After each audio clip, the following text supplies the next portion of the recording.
Légende du Cotentin. Un projet du conteur Thomas Dupont. Voici une histoire qui s'est déroulée il y a de cela fort longtemps. Elle se passe dans la Hague. Au sud du village d'Erqueville, on trouve un endroit, un très joli panorama qu'on appelle les 13 vents. Et si vous descendez la falaise le long du petit chemin, vous arrivez dans un tout petit port qu'on appelle le Houguet. Eh bien, à l'époque de mon histoire, je vous rappelle que c'était il y a fort longtemps, le petit port n'existait pas. Il y avait juste là, accrochée au rocher collé contre la falaise, une petite cabane construite de briques et de brocs. Dans cet abri vivait une vieille femme. Tout le monde l'appelait Grand-mère Efflie. C'était une très vieille femme solitaire. Elle ne vivait pas, comme tout le monde, au rythme du jour et de la nuit, non, elle vivait au rythme des marées. Dès que la mer était haute, elle sortait de sa petite cabane, toujours parée d'un chapeau conique fait de végétaux tressés, et lançait une ligne pour attraper du poisson. Dès que la mer baissait, elle retournait dans sa cabane, barricadait la porte et n'en sortait plus avant la prochaine marée haute. Non, à marée basse, impossible de la faire sortir de chez elle. Grand-mère Efflie, elle faisait un peu peur, forcément. Faut vous dire que même les personnes les plus âgées disaient l'avoir toujours connue vieille. Il y en a qui racontaient qu'elle était née en même temps que les rochers sur lesquels elle vivait. Et je peux vous dire que dans la région, il y a des roches, elles sont drôlement vieilles. Grand-mère Efflie, elle faisait un peu peur, mais ça n'empêchait pas des jeunes gens de venir la voir.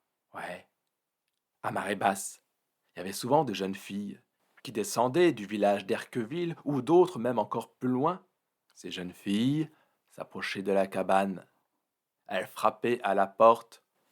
Bon, pas pour faire sortir la vieille femme, elle savait bien de toute façon qu'à marée basse, elle ne bougerait pas. Mais elle grattait à la porte. Et elle disait comme ça: Grand-mère Efflie, fais en sorte qu'il m'aime, je ne veux pas qu'il me fuie.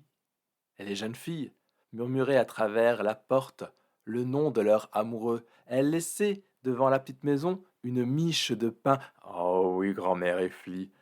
Elle ne mangeait que du poisson, et quand on lui apportait du pain, elle se régalait. Et on raconte qu'elle faisait ce qu'il fallait pour que l'homme en question tombe amoureux de la jeune fille. Bon, là, l'histoire raconte que c'est les jeunes filles qui faisaient ça, mais en vérité, faut pas le dire trop fort, mais il y avait aussi des garçons. Oh, vous savez comment ils sont les garçons, ils sont pudiques, ils sont timides. Ils faisaient ça en toute discrétion, mais eux aussi venaient comme ça gratter à la porte de grand-mère Efflie à marée basse et dire: Grand-mère Efflie, fais en sorte qu'elle m'aime, je ne veux pas qu'elle me fuie.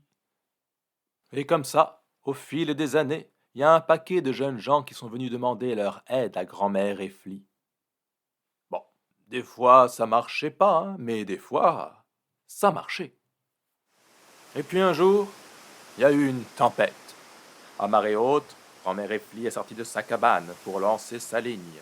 Mais le vent qui souffle et une première vague, et le vent qui souffle une deuxième vague encore plus haute, le vent qui souffle et la troisième vague s'est abattu contre les rochers, contre la falaise, et grand-mère Efflie avait disparu.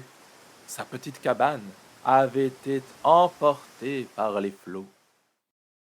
Et quelques jours plus tard, les personnes qui fréquentaient cette plage ont pu voir, accrochés au rocher, de nouveaux petits coquillages. Ouais, ils avaient une carapace conique, comme le chapeau de grand-mère Efflie. Et comme elle, eh bien, à marée haute, ils s'en allaient rôder autour de chez eux pour trouver de la nourriture, mais dès que la mer baissait, ils retournaient à leur place, s'y agrippaient fermement, en attendant la prochaine marée haute. Et puis ce coquillage s'est rapidement dispersé le long de toutes les côtes rocheuses de France et d'ailleurs, et on lui a donné comme nom la patelle. Seulement, dans le Cotentin, on se souvient d'où elle vient, et le nom de grand-mère Efflie a peu à peu évolué jusqu'à ce qu'on finisse par les appeler tout simplement des flies. Mais vous ferez attention, à marée basse, si vous vous promenez sur les rochers, vous verrez peut-être de temps en temps un jeune homme, une jeune femme ou quelqu'un de plus âgé, après tout, pourquoi pas, qui, discrètement, va s'approcher d'une patelle, déposer quelques miettes de pain aux alentours et murmurer comme ça: Grand-mère Efflie, fais en sorte qu'il m'aime, je ne veux pas qu'il me fuit. Eh, après tout, ça se tente, hein. Peut-être que ça marchera pas, mais peut-être que ça marchera. Une histoire créée et racontée par Thomas Dupont.